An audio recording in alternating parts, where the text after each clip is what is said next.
Olá, querido aluno, nós estamos juntos para mais um encontro. Eu sou a professora Jeane Castro e nós compartilharemos o conhecimento que nós preparamos para hoje. Tudo bem? Me deem um tempo para eu compartilhar com vocês o material que nós produzimos para o nosso encontro de hoje. Vamos lá. Aqui, creio que já está aí projetando de forma visual aí para vocês. Então, nós estamos aí no nosso curso de Tecnologia e Gestão Pública, primeiro semestre, não é isso?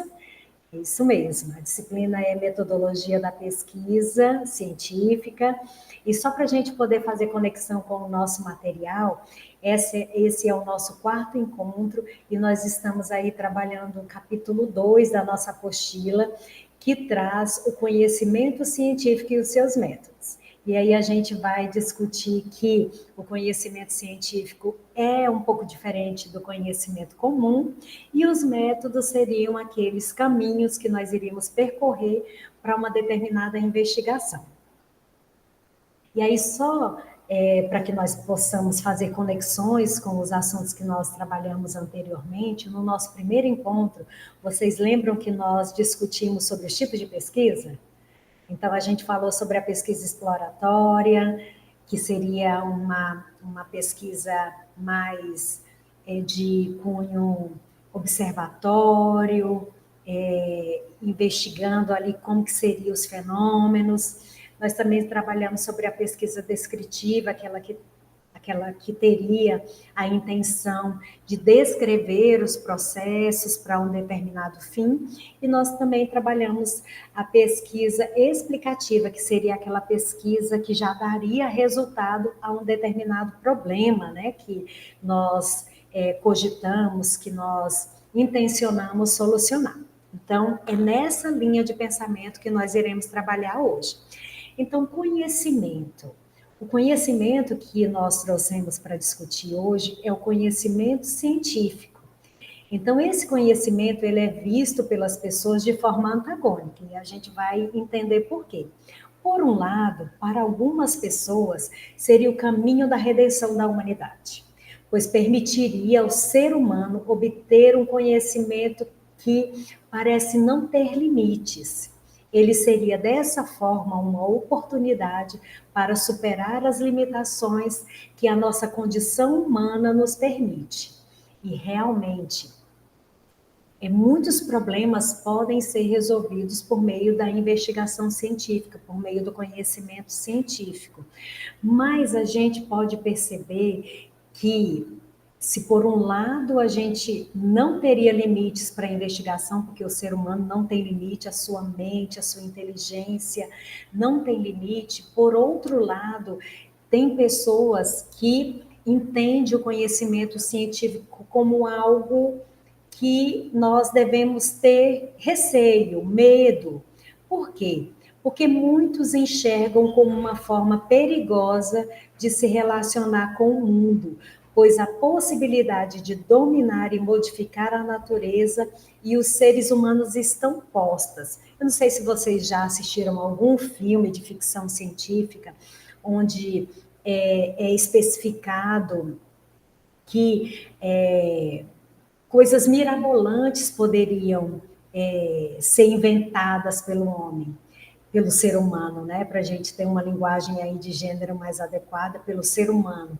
Então, realmente, o ser humano, por meio da investigação, ele pode descobrir e entender vários fenômenos e encontrar para si formas melhores de sobreviver a esse mundo.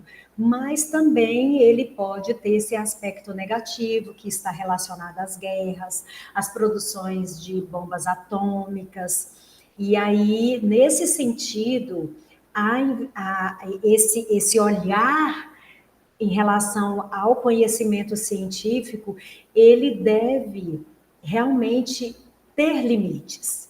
Então, vamos aí nessa dialética, nesse pensamento que ora enxerga o conhecimento científico como algo benéfico, ora a gente deve pensar o conhecimento científico como algo que deve ter limites, que deve ter critérios, que deve passar por uma comissão de ética, justamente para a gente entender que existe limites para o ser humano, porque ele, ao mesmo tempo que ele pode alcançar e projetar situações que colaborem para a nossa vida aqui na Terra, ele também pode, o ser humano também pode pensar estratégias de destruição da nossa humanidade, como a gente vem aí acompanhando aí no nosso dia a dia. Então, o conhecimento científico, ele deve acompanhar os seguintes passos, conforme a abordagem de Quest, 2009, página 50. Então, para que um conhecimento científico ele seja executado, ele deve seguir ali um período de experimentação para saber se como que os objetos se comportam. Ele deve passar por uma fase de formulação de hipóteses. Por que esse determinado objeto, ser humano, se comporta dessa forma? Então, a formulação de hipóteses, que seria a nossa intencionalidade em conhecer mais sobre o comportamento, seria por meio da formulação de hipóteses. Eu tenho uma dúvida, tenho um questionamento, e aí eu vou formular possíveis hipóteses do que seria, do porquê esse determinado objeto, esse determinado fenômeno, esse determinado animal se comporta dessa forma. E o próximo passo seria a repetição da experimentação. Fiz a experimentação, se comporta dessa forma, elaborei hipóteses, e agora eu vou repetir essa experimentação para saber se aquilo é o que eu realmente pensava ou se eu devo formular novas hipóteses. E depois eu ainda tenho a testagem dessas hipóteses. Sim, eu encontrei uma resposta que correspondia à minha hipótese X. E imaginei que fosse essa. Então, na repetição da experimentação, eu também tenho que fazer a testagem dessas hipóteses para saber se realmente aquilo que foi pensado se comporta dessa forma e o que poderia ser solucionado a depender do tipo de pesquisa que nós nos propomos a desenvolver. Né? Novamente retomando, ela pode ser uma pesquisa exploratória, que eu tenho a intenção apenas de conhecer aquele determinado fenômeno ou objeto. Eu posso também, a depender, realizar uma pesquisa descritiva, que vai ser descrever como aquele fenômeno se comporta, e em um outro momento, em uma outra realidade, eu também posso pensar na pesquisa explicativa. Então, vamos lá. Vamos conhecendo aos poucos e a gente vai conseguindo estabelecer as conexões necessárias para a gente poder obter informações que sirvam para o nosso dia a dia. Vamos lá. O que é o conhecimento científico? A gente falou que o conhecimento científico é diferente do conhecimento comum e que uns acham que ele é benéfico e outros acham que devem pôr limites. Então, vamos lá. O conhecimento científico é aquele conhecimento que é racional, que eu tenho uma intencionalidade, que eu tenho um percurso a percorrer para poder realmente falar, olha, esse fenômeno ele se comporta dessa forma e ele se comporta dessa forma por isso, por isso e por isso, e para modificar esse fenômeno a gente pode fazer isso, isso e isso. Então vamos lá. Então a sua pretensão é sistematizar. Sistematizar é organizar, é descrever, é relatar como ele se comporta e como ele deve se comportar, por meio do método. Porque o método é a descrição de todos os passos que foram seguidos para poder chegar a um determinado objetivo, né? Que é de conhecer ou de interferir sobre esse objeto. Então, a busca dos aspectos que a realidade nos coloca, pois opera com ocorrências ou fatos. Então, vamos lá. O conhecimento científico, ele falou que ele é racional, porque ele é metódico, porque ele busca descrever aquele fenômeno. Ele tem a pretensão de sistematizar, porque ele tem a objetividade em descrever como ele ocorre por meio do método, e ele se coloca à disposição porque ele se coloca à disposição de solucionar um determinado problema, ou uma determinada dúvida, um determinado questionamento.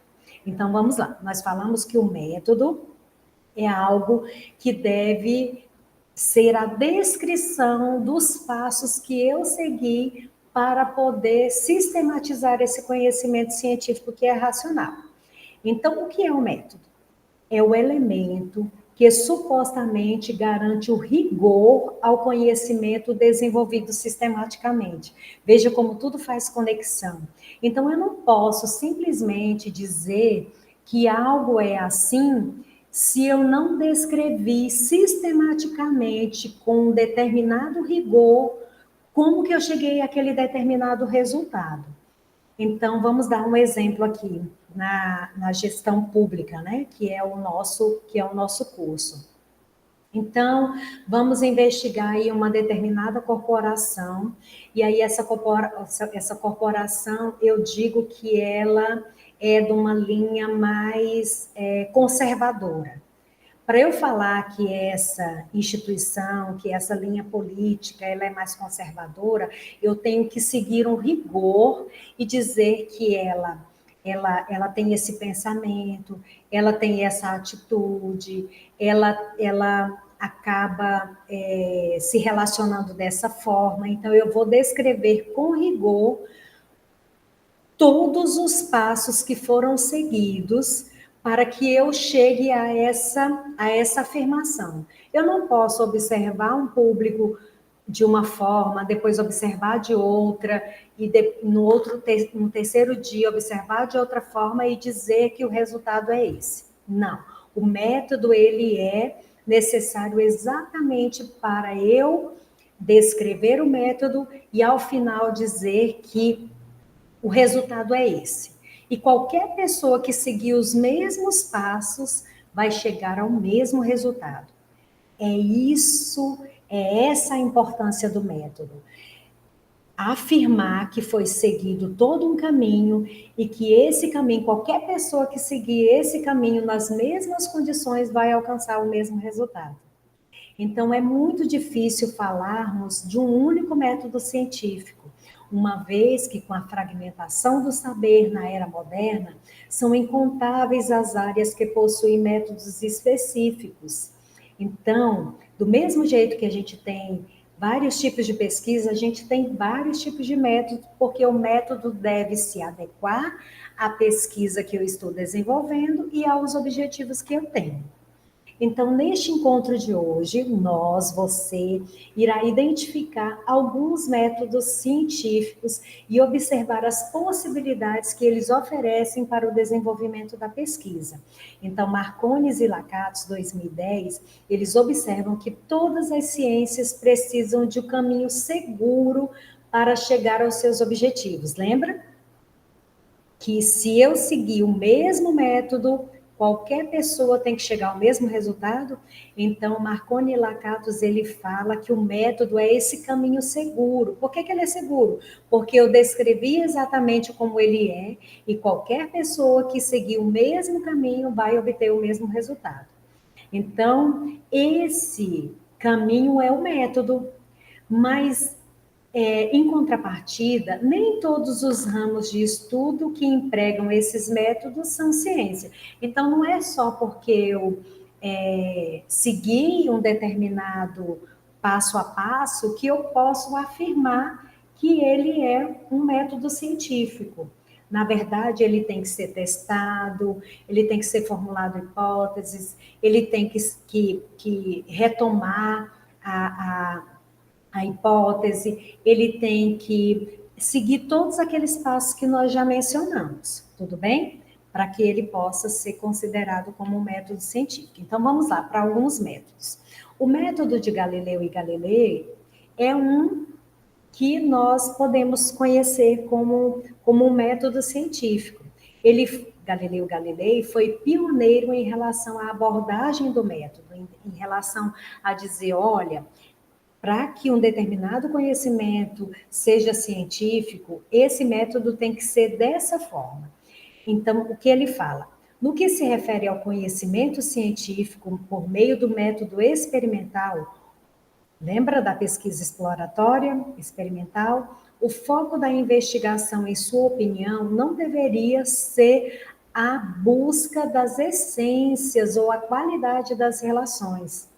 Então, a gente pode imaginar que o método de Galileu ele não está relacionado aí às ciências sociais, porque o objetivo dele, o que ele queria, era buscar leis que presidem os fenômenos. Então, a gente pode aí colocar Galileu aí mais uma linha das ciências exatas do que das ciências sociais, porque ele queria formular leis sobre os fenômenos. Então, a gente pode ir aí identificando alguns aspectos dos métodos que foram desenvolvidos. Então, vamos lá. Um outro método é o de Francis Bacon. Ele foi um filósofo e político inglês e elaborou uma crítica em relação às ciências antigas, essas ciências aristotélicas, né? Pois para ele o seu resultado não era útil à humanidade. Essas pesquisas aristotélicas de investigar mais os fenômenos filosóficos, ele não se interessava por isso.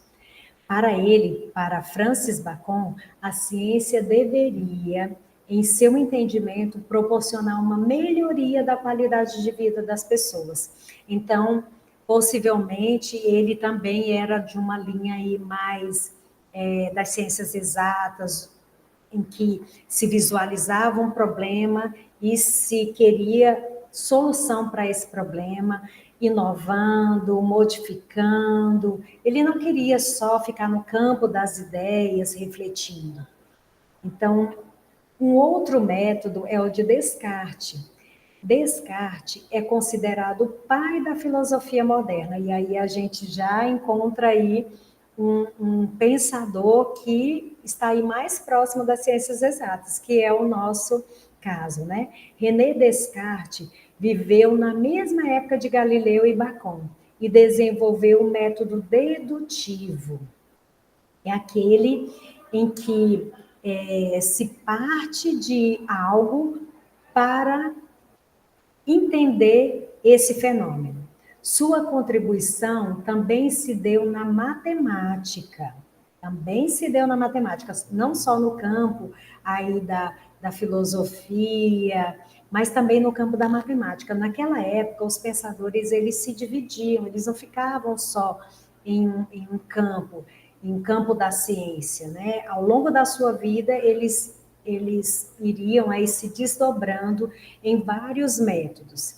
Então, com certeza, você deve se lembrar no plano cartesiano, quando estudou matemática. A gente não gosta muito de lembrar, mas... E aí, nesse campo da matemática, ele desenvolveu o plano cartesiano, que ainda serve aí muito aí para os estudos das ciências exatas.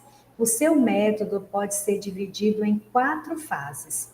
O da evidência, então, como que aquele fenômeno se comporta, o da análise, que é observar esse movimento, o de sintetizar, que é realmente sistematizar o que foi observado, o da enumeração, que é seguir uma sequência lógica para um determinado fim, até a formulação de generalizações e leis. Então, para que nós possamos aí finalizar com chave de ouro, que está aí no capítulo 2.4, que é Ciências e Métodos, Perspectivas Históricas, o método de Descartes que nós acabamos de observar. Se vocês quiserem se aprofundar um pouquinho mais, vocês podem assistir aí o filme O Ponto de Mutação, que vocês vão poder enxergar com mais clareza como que funciona o método de descarte. E, por hora, eu me despeço do nosso encontro de hoje, sabendo que ao longo dos nossos encontros, todos esses conhecimentos eles vão se acomodando melhor e a gente vai poder fazer uso de tudo aquilo que foi estudado no nosso dia a dia, nos nossos trabalhos acadêmicos. Eu peço a vocês que não deixem de ler o material da apostila, realizar as atividades e participar dos fóruns. Tudo bem? E assim, eu peço a vocês que esteja junto comigo no nosso próximo encontro. Um abraço.